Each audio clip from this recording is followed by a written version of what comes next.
Hello, good morning students. Welcome to my channel. Today in this class we are going to read chapter 3, the most important day of your book Communicate with Cambridge. Let's start with warm-up exercise. Helen Keller lost her sight and hearing ability when she was only 19 months old. Helen Keller ने अपनी देखने की शक्ति और सुनने की शक्ति खो दी थी जब वो केवल 19 महीनों की थी. With the help of a teacher, Annie Sullivan, she learned to read and speak. अपनी टीचर एनी सुलेवन की मदद से उन्होंने बोलना और पढ़ना सीखा. This is what Miss Sullivan used to tell Helen. Miss Sullivan Helen को ये बताती थी, Keep on beginning and failing. शुरुआत करते रहो चाहे हारते रहो. Each time you fail, start all over again and you will grow stronger until you succeed. जितनी बार तुम हारोगे अगली बार तुम्हारी शुरुआत उतनी ही जोरदार होगी और तब तक प्रयास करते रहो जब तक तुम सफल ना हो जाओ. Recall a challenge you have faced in your life. यदि आपने अपने जीवन में किसी ऐसी चुनौती का सामना किया है तो उसे याद कीजिए. Did you give up or did you try again and again to overcome the challenge? क्या आपने हार मान ली या आपने बार बार कोशिश की उस चुनौती को हराने की. Talk to your friend about this. अब आपको इस चुनौती के बारे में अपने दोस्तों से बातें करनी है. Now let's start the chapter. It was the summer of 1880. 1880 की बात है. गर्मियों का समय था. A healthy baby girl was born in a small town in Alabama. Alabama में एक छोटे से शहर में एक हेल्दी यानी स्वस्थ लड़की का जन्म हुआ था. Her parents loved her dearly and named her Helen. उसके माता पिता उसे बहुत प्यार करते थे और प्यार से उन्होंने उसका नाम रखा Helen. But one day the baby became ill and day after day her fever stayed high. लेकिन एक दिन वो बच्ची बीमार हो गई और दिन पर दिन उसका बुखार बढ़ता ही गया. Everyone in the family tried to help her to get better, but all they could say was, there is nothing more we can do. The baby may not live. परिवार में जितने भी लोग थे वो जितनी कोशिश कर सकते थे सबने उतनी ही की, लेकिन अंत में वो केवल यही कह सके कि अब इससे ज्यादा हम कुछ नहीं कर सकते, शायद ये बच्चा जीवित ना रहे. Helen lived but she was not the same after her illness. लेकिन हेलन जीवित बच गई पर उस बीमारी के बाद से उनका जीवन वैसा नहीं था जैसा बीमार पड़ने से पहले था. Something is very wrong her mother said. माँ ने सोचा, माँ ने कहा कि कुछ तो गलत है. At last they found out what was wrong. और अंत में उन्होंने ये पता लगाया कि क्या गलत है, हेलन के साथ क्या गलत हुआ है. द चाइल्ड कुड नॉट सी और हेयर. और फिर उन्हें पता चला कि ये बच्ची ना ही देख सकती है और ना ही सुन सकती. The baby grew into a little girl. और धीरे धीरे वो छोटी सी बच्ची एक छोटी लड़की में बदल गई. Her parents felt sorry for her. उसके माता पिता को उसकी इस हालत को देखकर बहुत दुख होता था. Helen often cried and held on to her mother. और हेलन अक्सर रोती रहती थी और अपनी माँ को पकड़े रहती थी, माँ के साथ रहती थी. Maybe you should give the poor child what she wants, her father would say. और पिताजी कहते थे कि शायद जो ये बच्ची चाहती है तुम उसे दे सकती हो. Though Helen could not hear or see. यद्यपि हेलन ना ही देख सकती थी ना ही सुन सकती थी. She was a bright little girl. फिर भी वो बहुत तेज लड़की थी, होशियार लड़की थी. Some people thought Helen could not learn anything. कुछ लोगों ने ये सोचा कि हेलन कुछ नहीं सीख सकेगी. Why don't you just send her away somewhere? They said. तो तुम इसे कहीं बाहर क्यों नहीं भेज देते? उन्होंने कहा. Her mother did not agree. लेकिन माँ इस बात पे नहीं मानी. Thanks, but Helen is very smart, she said and added. धन्यवाद आपकी सलाह के लिए, लेकिन हेलन बहुत होशियार है, उन्होंने और उसमें जोड़ा. The problem is how can we reach her? समस्या केवल ये है कि हम उस तक कैसे पहुंचे. She is locked up inside herself.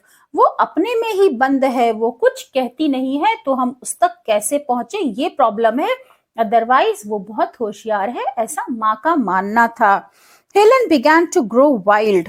Helen धीरे धीरे बहुत वाइल्ड हो गई, बहुत गुस्सा करने लगी। She would not let anyone comb her hair. वो किसी को भी अपने बाल बनाने नहीं देती थी। Her clothes were always dirty. उसके कपड़े हमेशा गंदे रहते थे। She was often angry. और वो हमेशा अक्सर नाराज रहती थी। Sometimes she even lay on the floor and kicked her feet. कभी कभी तो वो जमीन पर लेट जाती थी और अपने पैरों को पटकती थी। Her parents thought that they should find a teacher for her. उनके माता पिता ने सोचा कि उन्हें शायद इनके लिए एक टीचर ढूंढ लेना चाहिए। Miss Sullivan, a young teacher, agreed to help Helen to learn to see the world. Miss Sullivan जो एज में बहुत यंग थी, कम एज की थी, वो राजी हो गई हेलन को पढ़ाने के लिए, सिखाने के लिए। Miss Sullivan gave Helen a doll. Miss Sullivan ने हेलन को एक गुड़िया दी। D-O-L-L, spelled doll. Miss Sullivan spelled the word with her fingers into Helen's hands. और गुड़िया दे करके मिस सुलिवन ने हेलन के हाथ पे ये लेटर्स लिखे, D-O-L-L, doll. She made the letters with special hand signs. और उन्होंने इन लेटर्स को स्पेशल साइंस के थ्रू बनाया। Helen copied her teacher and spelled D-O-L-L. और उसने भी स्पेलिंग बना के दिखाई, D-O-L-L, doll. But she did not understand what she was doing. लेकिन ऐसा करते हुए, अपने टीचर को कॉपी करते हुए, हेलन को ये समझ नहीं आया कि वो क्या कर रही है। She did not know that she was spelling a word और इवन दैट वर्ड्स एग्जिस्ट। उसे तो ये भी नहीं पता था कि वो किस वर्ड की स्पेलिंग बोल रही है, ऐसा कोई वर्ड भी है या शब्द कुछ होते भी हैं, उसे तो ये भी नहीं पता था। Helen liked miss Sullivan. Helen miss Sullivan को पसंद करती थी। मिस सुलिवन उसे अच्छी लगती थी। She was strict but kind. Miss Sullivan बहुत स्ट्रिक्ट थी, लेकिन साथ ही साथ वो बहुत दयालु थी, स्वभाव से बहुत अच्छी भी थी।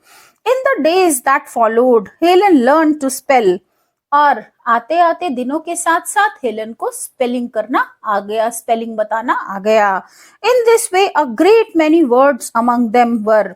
और इस तरह से उन्होंने जो कुछ शब्द सीखे उनमें थे pin, hat, cup and few verbs like sit, stand and walk. तो इस तरह से उन्होंने ये कुछ शब्द सीखे। But her teacher had been with her several weeks before she understood that everything had a name. लेकिन कई हफ्तों तक उनकी टीचर उसके साथ रही और तब जाकर हेलन को समझ में आया कि हर चीज का एक नाम होता है। One day her teacher made Helen put her hand into running water. एक दिन हेलन की टीचर ने उसका हाथ बहते हुए पानी में डाला। Then she spelled W-A-T-E-R. और फिर उन्होंने स्पेलिंग बोली W-A-T-E-R. Suddenly Helen understood that water meant something wet running over her hand. और तभी हेलन को समझ आ गया कि वाटर का मतलब है कोई चीज जो गीली है और अभी जो उसके हाथों को छूकर बह रही है। She understood that words were the most important things in the world. और हेलन को ये समझ आ गया था कि शब्द इस संसार में बहुत जरूरी हैं। Words would tell her everything she wanted to know. और वो जो कुछ भी जानना चाहती है वो उसे केवल शब्द ही बता सकते हैं। Helen learned 30 words that day. और उस दिन हेलन ने 30 words सीखे। Mother, father, sister, teacher were among them. इनमें से कुछ मुख्य शब्द थे mother, father, teacher, sister, that were to make the world blossom for her. और इन शब्दों ने उसके लिए इस संसार को और खिला खिला बना दिया। Would have been difficult to find a happier child than Helen as she lay in her bed at the close of that eventful day. उस इवेंटफुल डे के अंत में हेलन अपने बेड पर लेटी हुई थी और वो दिन शायद हेलन संसार की सबसे खुश बच्ची थी। उनसे ज्यादा उस दिन खुश इस संसार में कोई नहीं था। She thought about the joys it had brought her and for the first time longed for a new day to come. वो सोच रही थी कि ये आज का जो दिन है वो इनके लिए कितनी खुशी लेकर आया है और वो आने वाले दिन का इंतजार कर रही थी। By the end of August in 6 short months, अगस्त के एंड तक लगभग 6 महीनों के बाद हेलन न्यू 625 वर्ड्स, हेलन ने 625 शब्द सीख लिए थे। By the time she was 16, और जब तक वो 16 साल की हुई, Helen could speak well enough to go to college. Helen इतना बोल सकती थी कि वो कॉलेज जा सके। Helen Keller the little girl became one of history's most famous women, और हेलन गर्ल वो छोटी सी बच्ची इतिहास की सबसे मशहूर महिला बन गई। She travelled around the world speaking in more than 25 countries in the 5 major continents. उन्होंने पूरे संसार का भ्रमण किया और 25 से ज्यादा देशों में वहां के लोगों से बात की, जिसमें से 5 मेजर कॉन्टिनेंट्स थे, महाद्वीप थे। Wherever she went, she brought new courage to millions of people. और जहां भी वो गई वहां पर उन्होंने लाखों लोगों को नई हिम्मत Badhaai. So students, this was the chapter. I hope you have understood. If you like the video, then don't forget to press on like, comment, share and subscribe. See you soon. Till then, bye bye. Have a good day.